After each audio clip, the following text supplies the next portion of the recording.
Bien-aimés dans le Seigneur, je vous bénis tous dans le nom merveilleux de notre Seigneur Jésus-Christ.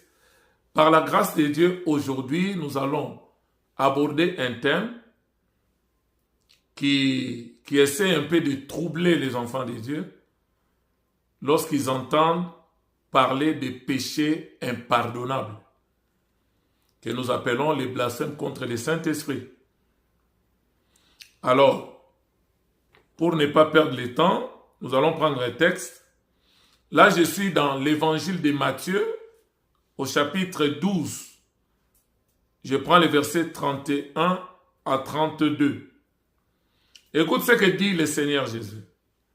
C'est pourquoi je vous dis, tout péché et tout blasphème sera pardonné aux hommes. Tout péché et tout blasphème sera pardonné aux hommes. Mais comment notre thème concerne les péchés impardonnables ou les blasphèmes contre le Saint-Esprit? Mais ici, il nous dit tout péché, tout blasphème sera pardonné aux hommes. Mais les blasphèmes contre le Saint-Esprit ne sera point pardonné. Quiconque parlera contre le Fils, contre le Père, il lui sera pardonné. Mais quiconque parlera contre le Saint-Esprit, il ne lui sera pas pardonné, ni dans ce siècle, ni dans les siècles à venir. Maintenant, si vous prenez le contexte de ces versets dans Matthieu 12, Jésus opérait les miracles. Il délivrait les possédés des gens qui étaient animés par les mauvais esprits. Maintenant, tous les miracles qu'il faisait, les autorités, les chefs religieux de l'époque, qui ne voulaient pas l'accepter comme étant leur Messie, ils contestaient même ces miracles. Un jour, Jésus a dit, mais pourquoi vous voulez me lapider à mort à cause des bonnes œuvres que je fais, que vous voyez? Ils ont répondu à Jésus pour dire, ce n'est pas à cause des bonnes œuvres que nous voulons te lapider. Mais nous voulons te lapider tout simplement parce que toi tu es un homme, mais tu te fais passer pour Dieu. Tu pardonnes les péchés des hommes. Or, nous savons que c'est seul Dieu qui a le droit de pardonner les péchés des hommes. Tu permets que les gens viennent se fléchir devant toi, t'adorer, pendant que tu es un homme. Or, l'adoration ne revient qu'à Dieu seul. Donc, nous voulons te tuer parce que toi, tu es un homme, mais tu veux te faire passer pour Dieu, tu blasphèmes.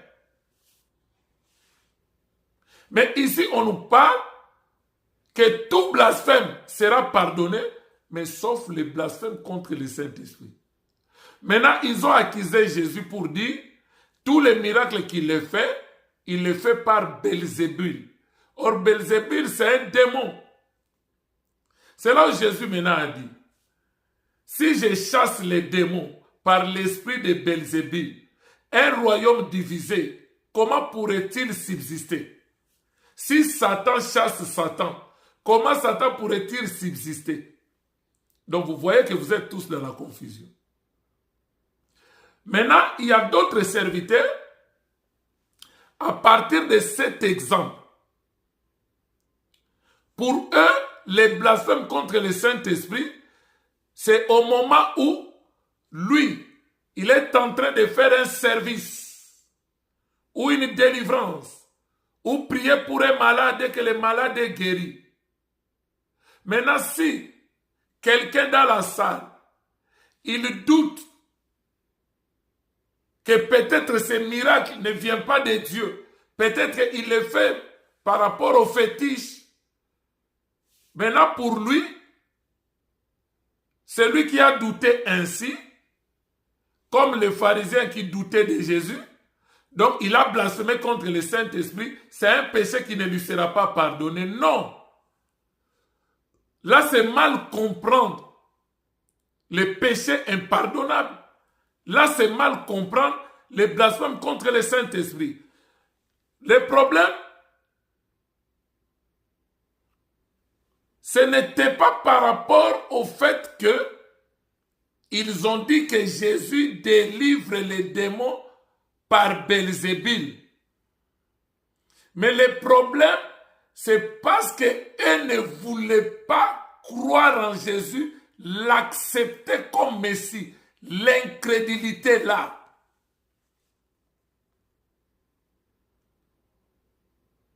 Aujourd'hui, il y a beaucoup de pasteurs. Selon Matthieu 24, Jésus-Christ nous a prévenu qu'au temps de la fin, plusieurs faux serviteurs s'élèveront. Quand on dit plusieurs, je peux prendre même 80%, 95%. Plusieurs faux serviteurs s'élèveront.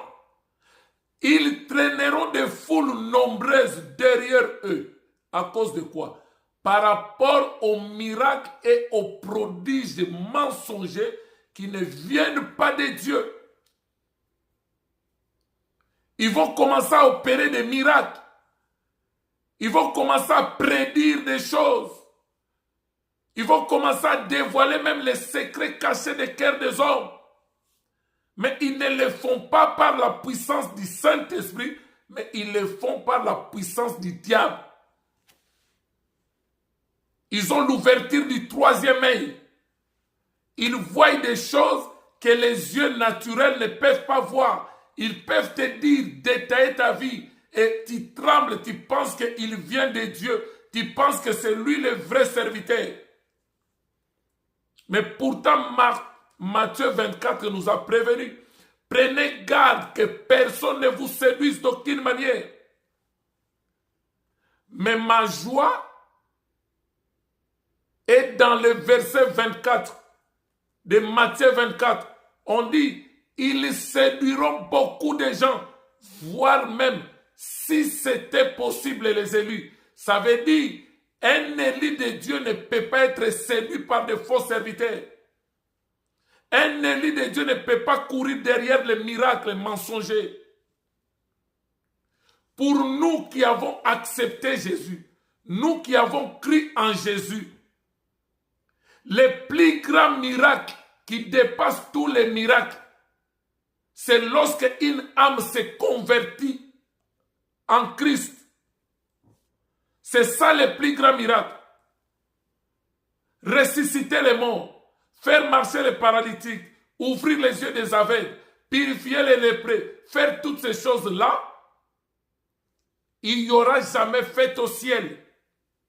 Mais le seul miracle qui produit fête au ciel, la réjouissance au ciel, c'est lorsque tu prêches la parole et qu'une âme est touchée par le Saint-Esprit, touchée par la parole, il accepte de donner sa vie à Jésus-Christ. Là, il y a fête au ciel. C'est ça le plus grand miracle.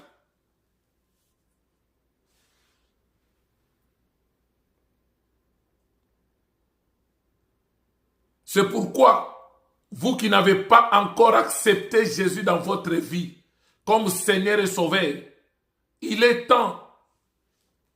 Le monde va vers la fin.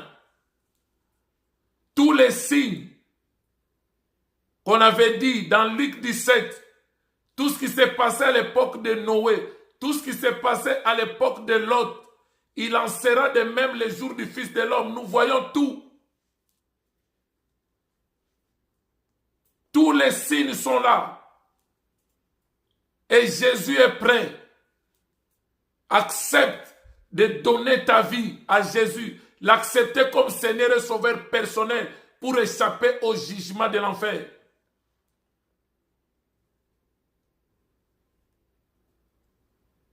Mais les gens sont là en train de courir derrière les choses de ce monde. Il y a des pasteurs, au lieu de prêcher le royaume, prêcher l'enlèvement, prêcher, préparer l'église à la rencontre de l'époux. Non, ils sont là pour prêcher des choses terrestres.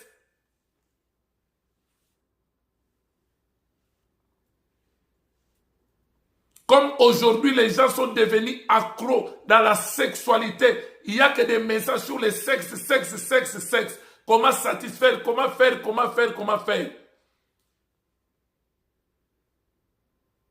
La Bible nous dit dans Colossiens 3, si nous sommes réellement morts avec Christ, ressuscités avec lui, affectionnons-nous aux choses d'en haut, pas aux choses d'en bas. Les choses d'en bas sont terrestres, sont éphémères.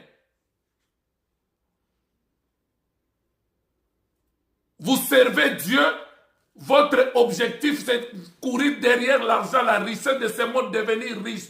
Pour en faire quoi avec? Vous devenez des millionnaires dans vos églises, mais les fidèles, il y a encore des misérables, il y a encore des pauvres dans vos églises. Comment expliquer? À l'église primitive, les gens mettaient tout en commun. Personne ne disait que ces biens lui appartenaient. Acte 4. Et il le faisait pour qu'au milieu d'eux, qu'il n'y ait pas d'indigents. Mais allez dans nos églises aujourd'hui, un pasteur qui a des jets privés, il a des villas, il a des yachts, millionnaires, milliardaires. Mais dans son église, il y a encore des misérables, il y a encore des pauvres. Comment expliquer? Au lieu de prêcher les choses du royaume, vous prêchez toujours des choses terrestres, des choses éphémères, des choses passagères.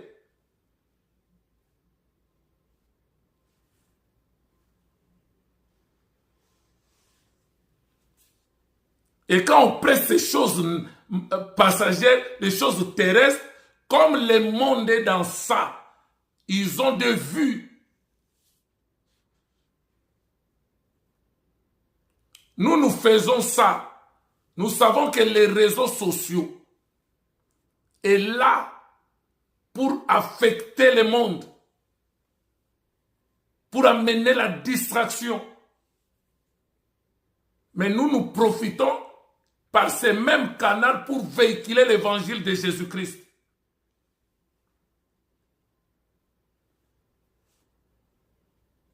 C'est très important. La Bible dit que sert-il à un homme de gagner le monde, d'avoir le succès, la gloire, la richesse de ce monde, mais s'il perdait son âme? Et qu'est-ce qu'il donnera en échange de son âme? Ton âme a plus de valeur que toute la richesse du monde. Voilà pourquoi quand vous allez chez les diables pour avoir le succès, pour avoir la gloire, pour avoir la richesse, pour avoir des promotions, pour avoir les renom, la renommée dans ce monde, pourquoi le diable vous demande ces choses qu'il va vous donner en échange de vos âmes? Parce que le diable a compris que votre âme est plus que la richesse que vous cherchez. Votre âme est plus que le succès que vous cherchez. Votre âme est plus importante que la gloire que vous cherchez.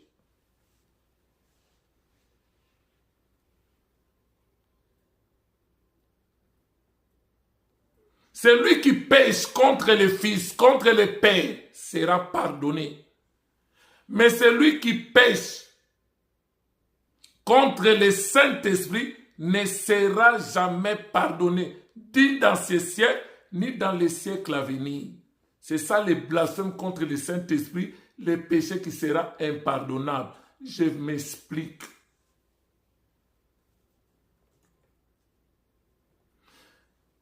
Le problème, il faut d'abord comprendre, c'est qui le Saint-Esprit. Je ne dis pas quoi. J'ai bien posé ma question. Le Saint-Esprit n'est pas une chose. Voilà pourquoi ma question ne se porte pas sur quoi. Ma question est précise. Qui est le Saint-Esprit? Parce que le Saint-Esprit, c'est une personne. Quand vous lisez la Bible, on dit quand il sera venu. C'est une personne. Quelle est sa mission, son rôle? Je prends premièrement l'évangile de Jean, au chapitre 14. On va lire les versets 16 à 18 et vous prenez aussi Actes chapitre 1, le verset 8. Après, nous allons dans Jean chapitre 16. Maintenant, que nous dit la Bible? Jean 14, je prends le verset 16. Écoutez bien la lecture. Il dit, et moi, ça c'est Jésus qui parle, je prierai le Père. Je prierai le Père. Jésus va prier le Père. Et il vous donnera un autre consolateur. Quand on dit un autre, ça veut dire qu'il y avait déjà un premier consolateur. C'était lui-même. Mais un autre consolateur viendra. Ça, c'est le Saint-Esprit. Afin qu'il demeure éternellement avec vous. C'est-à-dire, le consolateur dont il est question, ce n'est pas Mahomet. Mahomet est mort, enterré. Mais le consolateur dont il est question ici dans la Bible, on dit quoi? Il demeure éternellement avec vous. Verset 17. Esprit de vérité que le monde ne peut recevoir. Donc le monde ne peut pas être dans la vérité. Le monde est dans les mensonges. Parce que le monde entier est sous la puissance du malin. La malignité, c'est ça les mensonges. C'est le diable qui régit ce monde. Dans Jean 10, on dit, même dans Jean 17, la prière de Jésus, il dit, Père, je te rends grâce de ce que toi tu m'as donné. Ils sont dans le monde, mais ils ne sont pas du monde. Mais je ne te prie pas de les ôter du monde. Mais ils seront dans le monde, mais je te prie pour que tu les préserves du malin.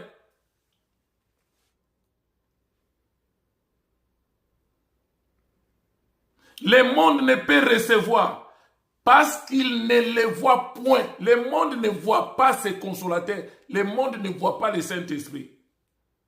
Et ne les connaît point. Mais vous les connaissez. Là, il parle avec ses disciples. Il dit, je prierai au Père. Il vous donnera un autre consolateur, le Saint-Esprit. Mais ici, pendant qu'il est en train de parler, il dit, le monde ne le voit point, le monde ne le connaît point, mais vous le connaissez, car il demeure avec vous. Et il sera en vous, dès temps. C'est pourquoi, quand vous lisez la Bible, vous devez faire attention au temps et au mode utilisé. Ici, c'est le présent de l'indicatif. Il demeure avec vous. Maintenant, les disciples peuvent poser la question à Jésus. Maintenant, le consolateur que tu demanderas au Père pour qu'il vienne et qu'il demeure éternellement avec nous. Il demeure avec vous. Il est où? C'est pourquoi dans le même chapitre, lorsqu'il parlait du Père, Philippe en avait marre. Il dit, mais tu nous parles du Père, tout le temps le Père. Je demanderai au Père, je prierai au Père, je dirai ceci au Père, au Père. Maintenant, montre-nous le Père, cela nous suffit. La réponse du Seigneur se trouve dans le même chapitre. Il dit, Philippe, ça fait longtemps que je suis avec vous. Vous ne m'avez pas connu. En d'autres termes, il voulait dire, le Père dont tu veux voir là, c'est moi-même.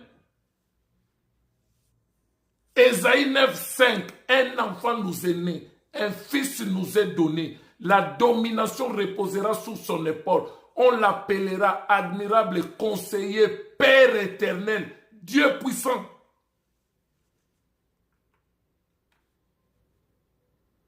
Il dit, il demeure avec vous, c'est le présent. Maintenant, le futur, c'est quoi? Il sera en vous. Saint-Esprit en vous. Maintenant, Jésus dit, c'est lui qui croit en moi. Moi et mon Père, nous ferons de lui notre demeure. Maintenant, ma question, de quelle manière, si vous croyez en Jésus, Jésus et son Père fait de vous sa demeure? C'est le Saint-Esprit. Hein?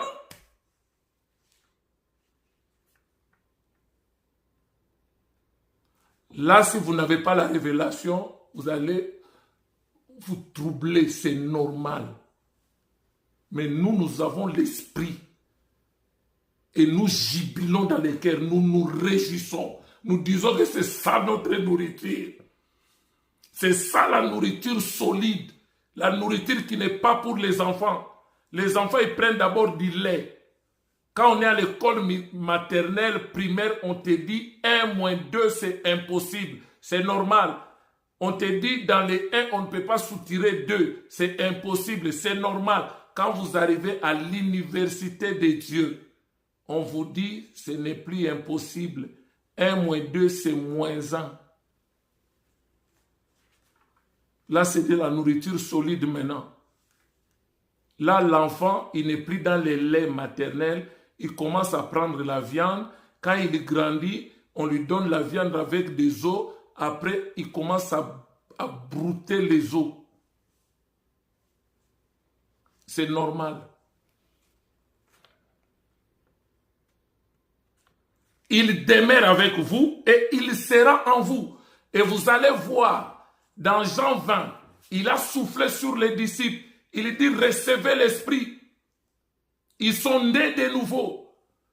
Mais dans Acte 1:8, il dit, ne sortez pas encore. Restez dans la chambre haute.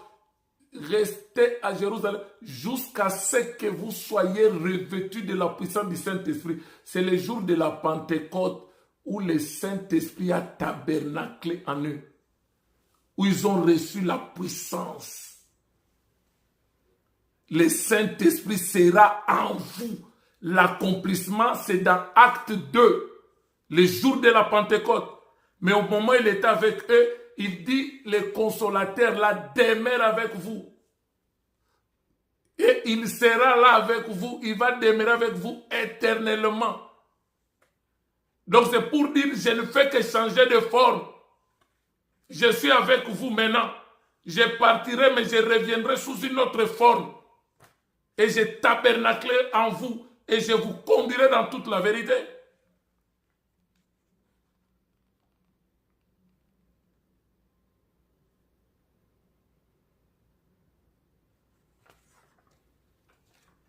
C'est très important de comprendre cette vérité. Allons dans le verset 16, dans le chapitre 16, pour comprendre ce que je suis en train de dire. Jean chapitre 16, je prends le verset 7 à 16. Il dit, cependant je vous dis la vérité. Il vous est avantagé que je m'en aille. Je vous avais dit, c'est comme une scène de théâtre. Le premier acteur vient, il porte les barbes blanches, une longue robe, il joue le rôle du père, il parle, il crée, il fait les choses. Après, l'homme a péché, il faut maintenant régler le problème du péché. Il retourne derrière les rideaux, il se dépouille, il enlève tout, il vient en forme de fils pour réconcilier le monde avec lui-même, en s'offrant lui-même à la croix. Personne ne m'a ôté la vie. Je l'ai donné de moi-même et je l'ai repris. On ne peut donner la vie et reprendre, c'est Dieu lui-même. Maintenant, comme toi tu es là, tu joues le rôle du fils. Seigneur, nous tes disciples, nous voulons que tu restes avec nous, ne pars pas. Il dit, si je ne m'en vais pas, le consolateur ne viendra pas. Un seul Dieu Père de tous, Éphésiens 4, 6. Il est au-dessus de tous en tant que Père. Mais dans le deuxième rôle, il doit être parmi tous. Il devient Emmanuel, Dieu avec nous, les fils. Et en tous, le Saint-Esprit en nous. Celui qui croit en moi, moi et mon Père, nous ferons de lui notre demeure. Comment nous devenons les demeures du Père et du Fils? C'est le Saint-Esprit en nous. C'est là où maintenant Paul peut dire dans Galates 2, 20, si je vis, ce n'est plus moi qui vis, mais c'est Christ là qui vit en nous. Comment Christ vit en nous? Oh, tu as connu Christ en tant qu'homme. Mais comment Paul peut dire, si je vis, ce n'est plus moi qui vis, mais c'est Christ qui vit en moi. Galates 2, 20. Il vit en lui sous une autre forme, le Saint-Esprit en nous. Écoute maintenant. Il vous sera avantageux que je m'en aille, car si je ne m'en vais pas, le consolateur ne viendra pas vers vous. Mais si je m'en vais, il dit quoi? Si je m'en vais, je vous l'enverrai. Or, au chapitre 14, qu'est-ce qu'il a dit? Je prierai au Père, il vous enverra un autre consolateur. C'est-à-dire, je prierai au Père. C'est le Père qui vous enverra le Saint-Esprit, un autre consolateur. Mais comment ici, au chapitre 16, il dit, si je m'en vais, je vous l'enverrai. Ce n'est plus le Père, maintenant c'est toi le Fils qui va envoyer.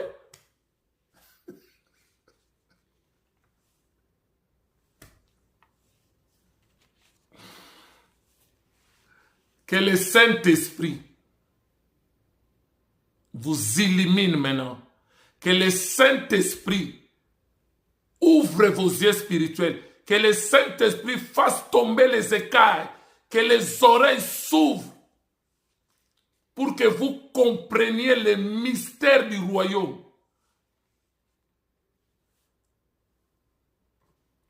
Abonnez-vous dans notre chaîne.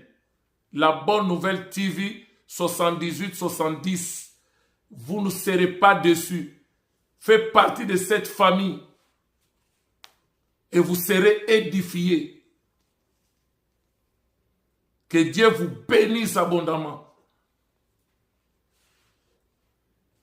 Tous les abonnés de la Bonne Nouvelle TV, ma prière, que Dieu vous bénisse, qu'il bénisse vos familles, qu'il bénisse vos œuvres, qu'il bénisse et qu'il vous garde, qu'il vous préserve contre les risques de l'ennemi.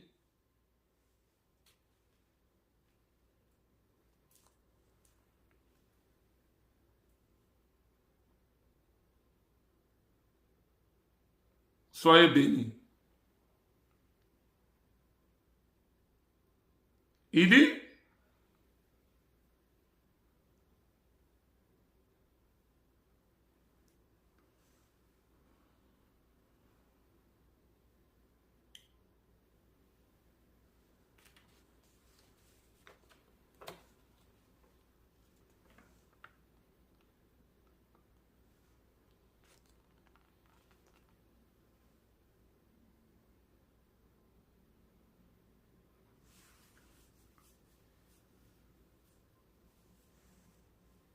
je cherche le verset là.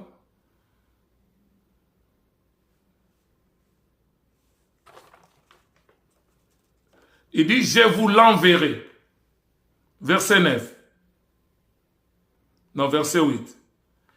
Quand il sera venu, c'est-à-dire quand le consolateur sera venu, le Saint-Esprit, premièrement, il convaincra le monde à ce qui concerne les péchés au singulier, la justice et le jugement. Trois choses.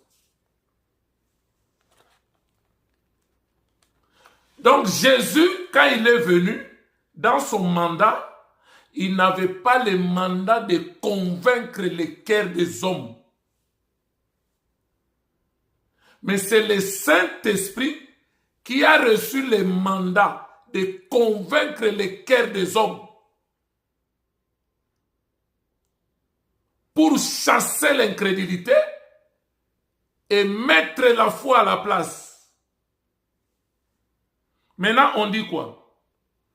Premièrement, c'est pour convaincre le monde à ce qui concerne le péché, convaincre le monde à ce qui concerne la justice, concerne le monde à ce qui concerne les jugements. Verset 9. À ce qui concerne les péchés, parce qu'ils ne croient pas en moi. L'incrédulité. Or, ici, le péché, c'est au singulier.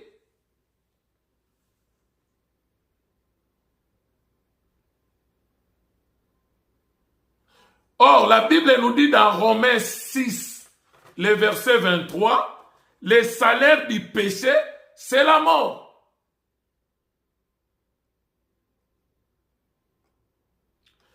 Pourquoi à ce qui concerne les péchés?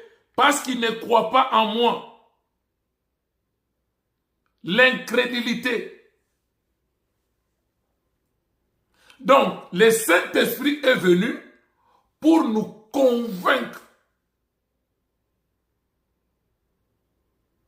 que vous avez la nature pécheresse en vous, la nature adamique.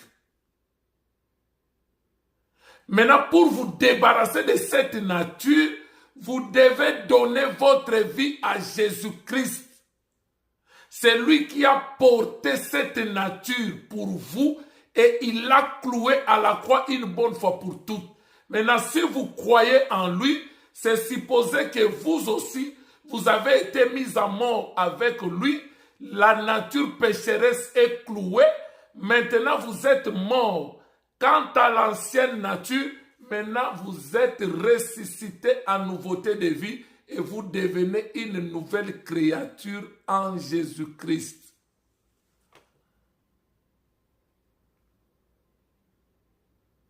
Dans 2 Corinthiens 5, 17 à 19, celui qui est en Christ, il est devenu une nouvelle créature. Les choses anciennes sont passées et voici toutes choses sont devenues nouvelles.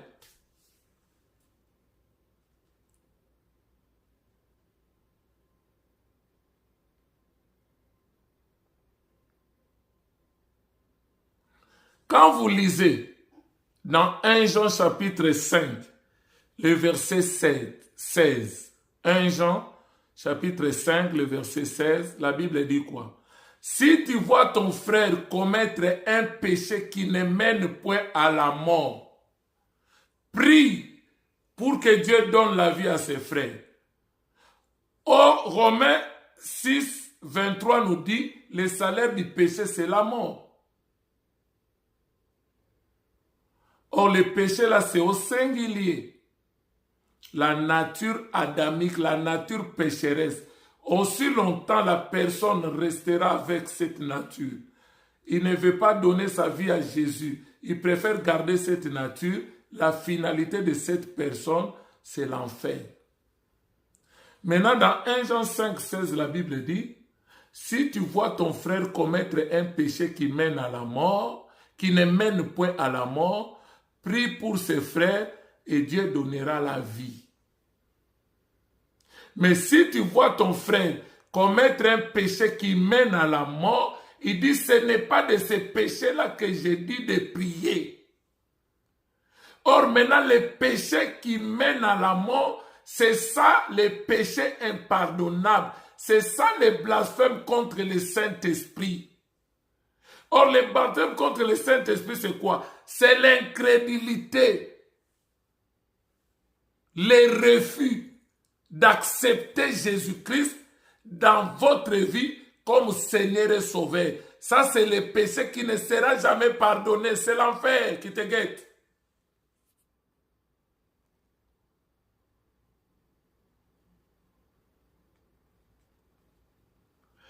La Bible dit, quand le Saint-Esprit, l'Esprit de vérité, viendra, il vous conduira dans toute la vérité. Le Saint-Esprit ne parlera pas de lui-même, mais il parlera de moi tout ce qu'il a entendu du Père. et il me glorifiera. Je retourne dans les types parce que j'aime bien ça pour illustrer l'exemple et faciliter la compréhension.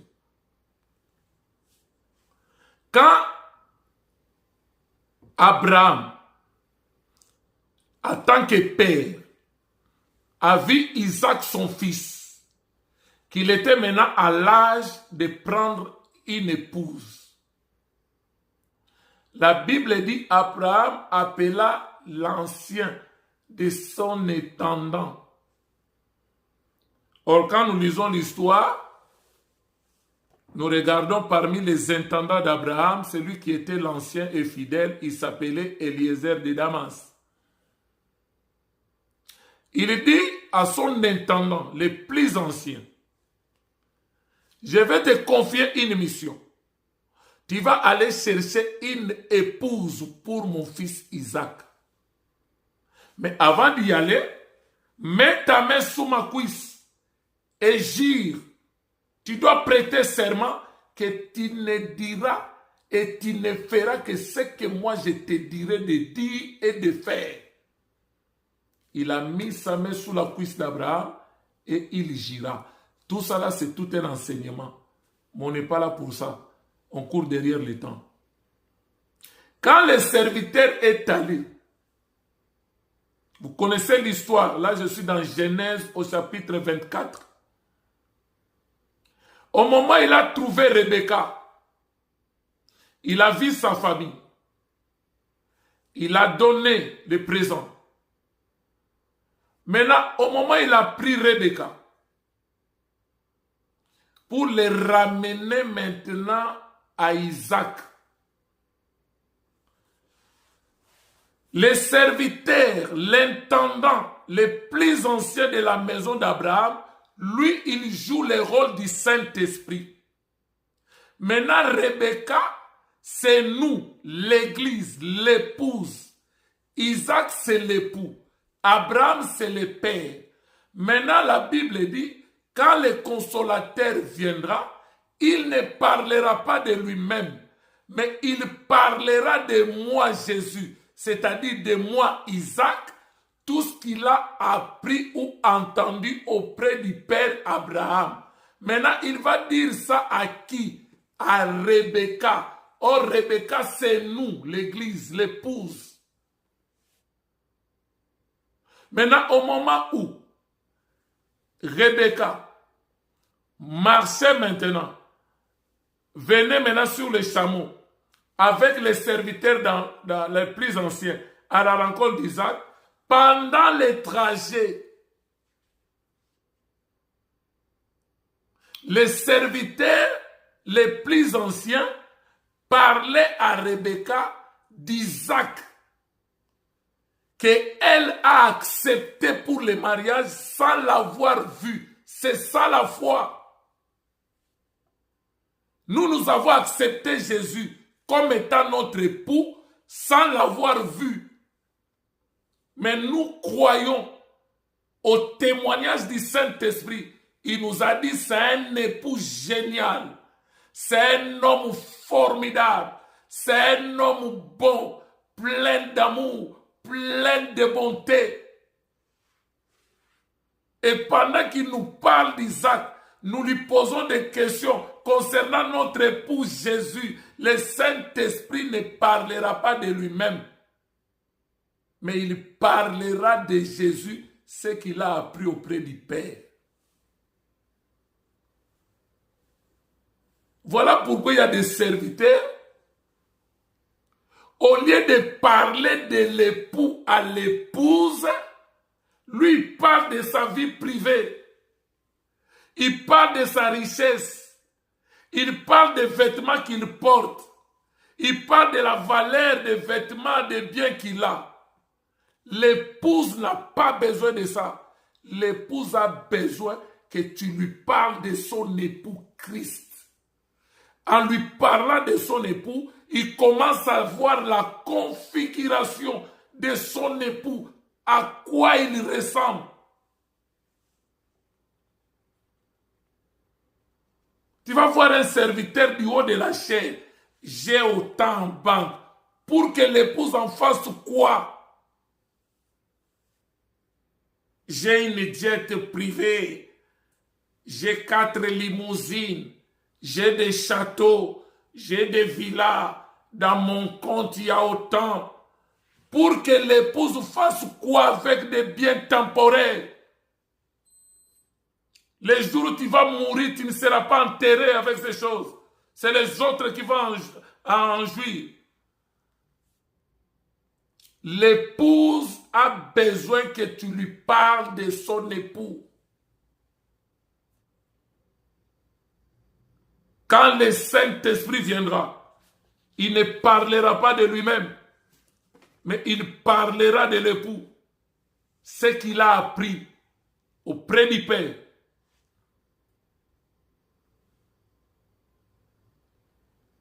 De la justice, parce que je vais au Père et vous ne me verrez plus. Du jugement, parce que le prince de ce monde est jugé. J'ai encore beaucoup de choses à vous dire, mais vous ne pouvez pas les porter maintenant. Verset 13. Quand le consolateur sera venu, l'esprit de vérité, il vous conduira dans toute la vérité, car il ne parlera pas de lui-même, mais il dira tout ce qu'il aurait entendu, et il vous l'annoncera, les choses à venir. Il me glorifiera, parce qu'il prendra ce qu'il est à moi, et il vous l'annoncera. Tout ce que le Père a est à moi. C'est pourquoi j'ai dit qu'il prend de ce qui est à moi et il vous l'annoncera. Voilà la mission du Saint-Esprit.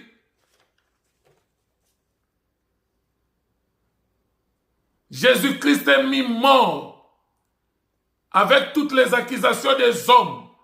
Mais comme il n'était pas coupable, le Père l'a ressuscité pour notre justification.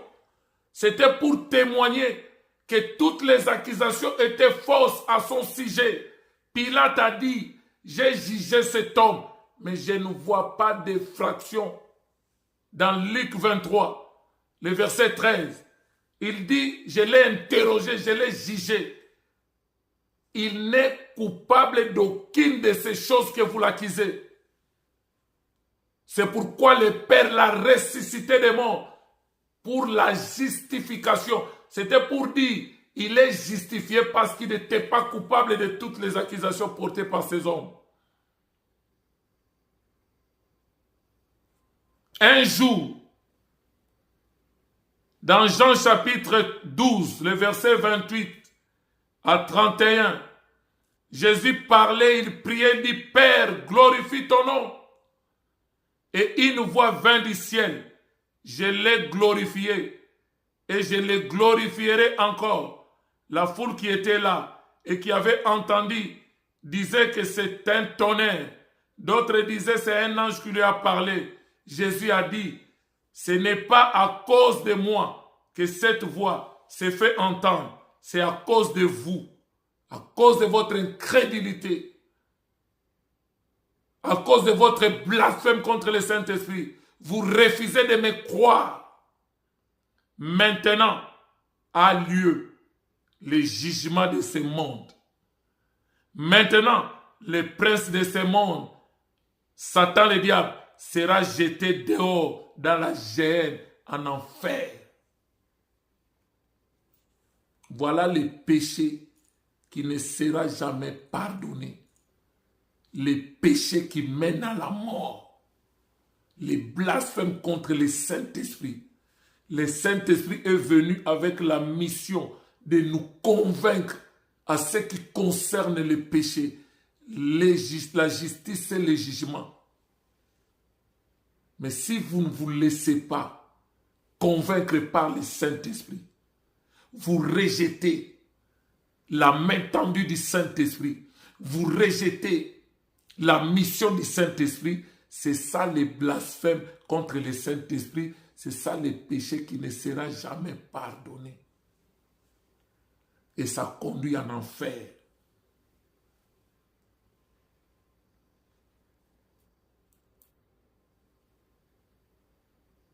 C'est très important de comprendre cette vérité. Les péchés qui ne mènent point à la mort, c'est tous les péchés que les gens peuvent commettre.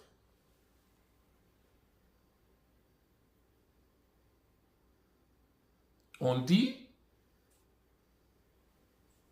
c'est comme la vidéo que j'ai faite sur les malfaiteurs à la croix. Il était malfaiteur criminel. Mais à la fin de sa vie, il a écouté la parole des gens qui méprisaient Jésus au pas de la croix. Mais il a cru à cette parole. Il a manifesté la foi. Or, la foi, c'est une clé qui nous ouvre la porte de la grâce. Éphésiens 2, les versets 8 à 10. Nous sommes sauvés par la grâce au moyen de la foi. Cela ne vient pas de nous, c'est un don. Ce n'est pas par les œuvres que l'homme doit se glorifier. Car nous sommes son ouvrage ayant été créé en Jésus-Christ pour les bonnes œuvres que Dieu avait déjà préparées d'avance afin que nous les pratiquions. Donc si vous pratiquez les bonnes œuvres, ne te glorifie pas. Ce sont des choses que Dieu avait déjà préparées pour vous, pour que vous puissiez l'accomplir. Pour hériter le paradis, aller au ciel, ce n'est pas par rapport aux œuvres. Si vous allez sur base des œuvres, c'est l'enfer. Il y a des croyances où on dit, à la fin de vie, Dieu va ramener une balance. Il va prendre tes péchés, il met d'un côté, tes bonnes œuvres de l'autre. Si tes bonnes œuvres pèsent, tu iras au paradis. Si c'est les péchés qui pèsent, tu iras en enfer. Mais par rapport au véritable christianisme, s'il faut baser sur les œuvres pour aller au ciel, nous tous nous irons en enfer. Parce que les péchés, écoutez-moi bien, peuple de Dieu, nous connaissons que les péchés, par définition, c'est la transgression de la loi. Maintenant, les péchés ne se limitent pas là. Vous transgressez la loi, vous êtes pécheur. Mais la Bible dit encore, celui qui regarde un homme, une femme, avec l'intention de convoiter déjà la personne, il a déjà commis l'adultère dans son cœur. Combien de fois, nous les hommes, nous regardons des femmes qui passent habillées avec une forme bien et dans tes pensées, tu te vois déjà avec elles. Il y a combien de femmes, tu vois un homme qui passe, tu le vois, tu le convoites et dans ta pensée, tu te vois déjà avec cet homme-là. C'est-à-dire dans ta pensée, dans ton esprit, tu as déjà commis l'adultère avec la personne. Combien de fois nous envions les autres, tu regardes ce qu'il a, tu te dis, hey, si ça pouvait être pour moi dans le cœur. Mais quand les gens te regardent, ils te voient saint, ils te voient sans péché. Mais dans le cœur, tu as déjà commis le péché. Et la Bible rajoute, c'est lui qui sait faire du bien. Si il ne fait pas, il pêche devant Dieu. Combien de bien nous sommes censés faire aux gens? Mais des fois, tu te dis non, je ne le ferai pas.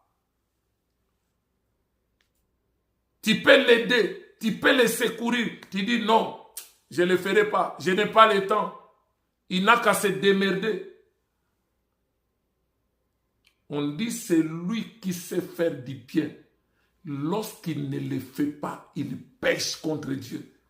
C'est pourquoi si nous allons dans le domaine des œuvres, de tout ça, nous tous, sans exception, c'est l'enfer. C'est pourquoi Éphésiens 2, le verset 9, enlève les gens qui pensent qu'ils peuvent hériter le paradis par rapport à la charité, par rapport aux aumônes, par rapport aux dons qu'ils donnent, par rapport à l'argent qu'ils donnent aux gens, par rapport aux œuvres ou à l'assistance qu'il est en train de faire par rapport aux gens, aux associations.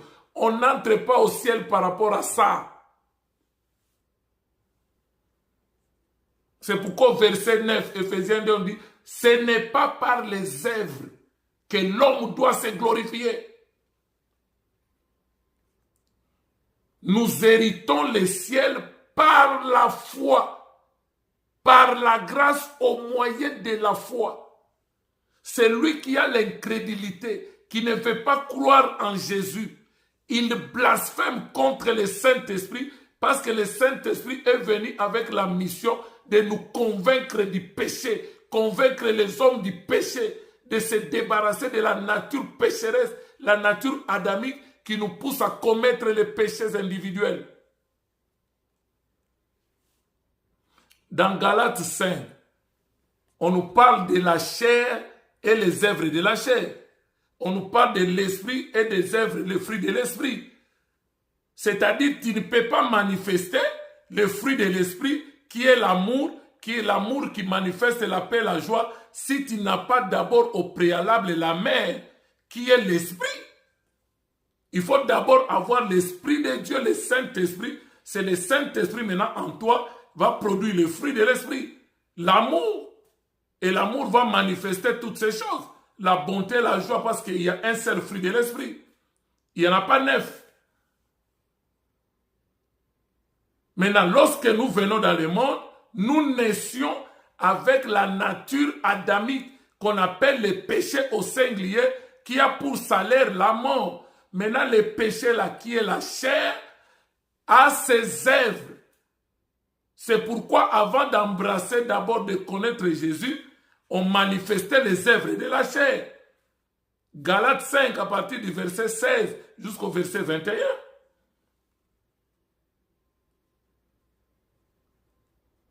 Maintenant, si vous ne voulez pas accepter Jésus comme Seigneur et Sauveur, c'est-à-dire vous acceptez de garder cette nature pécheresse, la nature adamique.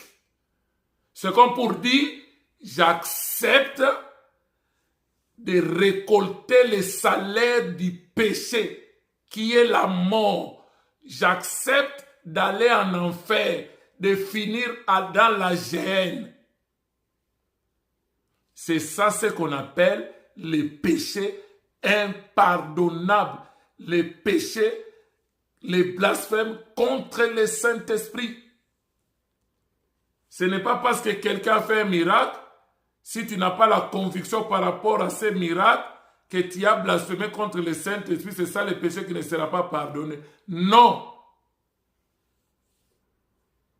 Ils ont dit Jésus est en train de délivrer les démons par Belzébul. Jésus, connaissant leurs pensées, il a dit un royaume divisé ne subsistera pas. Si j'utilise Belzébul, si Satan chasse Satan, son royaume ne subsistera pas.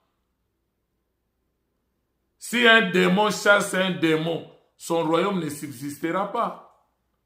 Mais le grand problème avec ces gens-là, qui taxaient les miracles de Jésus-Christ de Belzébul, c'est des gens qui avaient l'incrédulité, qui avaient l'endurcissement dans le cœur, qui refusaient de croire en Jésus, qui refusaient de l'accepter comme leur Seigneur et Sauveur.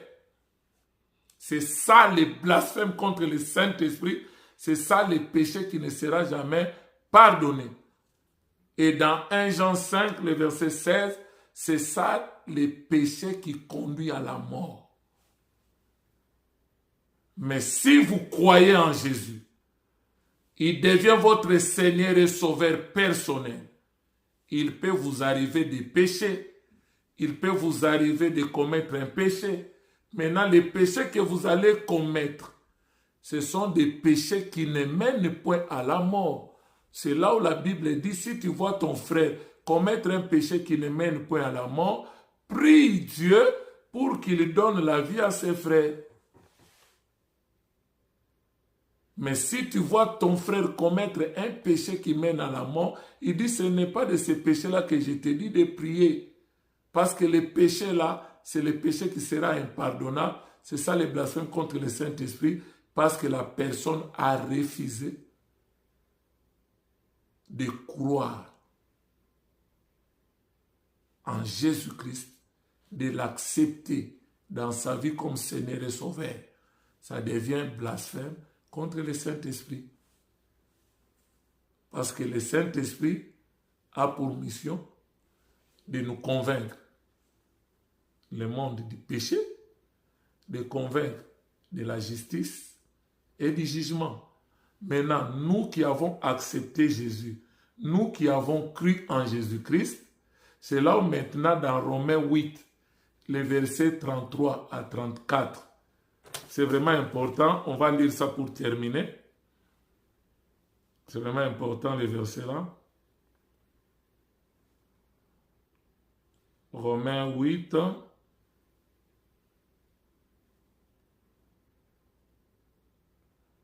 c'est vraiment important, on finit par là. La Bible dit, qui accusera les élus de Dieu? C'est Dieu qui justifie.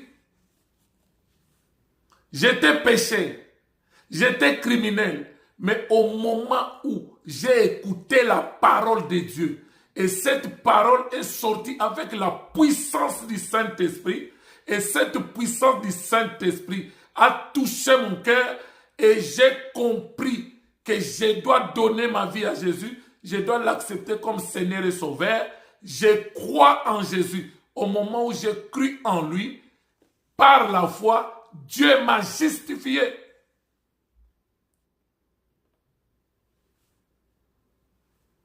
Romains 5, le verset 1. Étant donc justifiés par la foi en Christ, nous avons maintenant la paix avec Dieu. Qui les condamnera? Il n'y a plus de condamnation pour nous. Il n'y a plus de jugement pour nous. Parce qu'en acceptant Jésus, nous sommes passés de la mort à la vie, de la condamnation à la justification.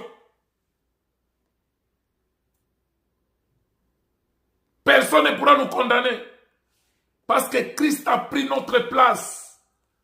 Tout ce que tu me reprochais comme péché, comme désordre, comme criminalité, c'est Christ qui l'a porté et il a subi le châtiment à ma place. C'est pourquoi Ésaïe 53 nous dit quoi? Le châtiment qui nous donne maintenant la paix est tombé sur lui, sur Jésus. Qui les condamnera? Christ est mort, bien plus.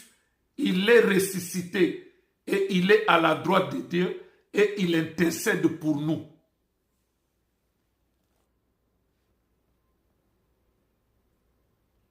Dieu l'a ressuscité des morts pour notre justification. Personne ne pourra nous accuser, personne ne pourra nous condamner parce que Christ est bel et bien mort pour nous. Et le verset 35, il dit, qui nous séparera de l'amour de Christ? Est-ce la tribulation? Ou l'angoisse? Ou la persécution? Ou la faim? Ou la nudité? Ou les périls? Ou l'épée? Selon qu'il est écrit, c'est à cause de toi qu'on nous met à mort tous les jours, qu'on nous regarde comme des brebis destinées à la boucherie. Mais dans toutes ces choses, nous sommes plus que vainqueurs par celui qui nous a aimés. Mais il y a des gens, quand il est dans la nudité, il manque même les vêtements. Pour lui, Dieu l'a abandonné, Dieu n'existe pas. À cause de la faim, Dieu n'existe pas. Les périls, l'épée, Dieu n'existe pas. Pourtant, la Bible nous prévient dans Matthieu 24, vous serez haïs de toutes les nations à cause de mon nom. Mais tenez bon, parce que j'ai vaincu, vous aussi vous vaincrez. Que Dieu vous bénisse. Abonnez-vous dans notre chaîne, La Bonne Nouvelle TV. Que l'Éternel vous bénisse abondamment. Amen.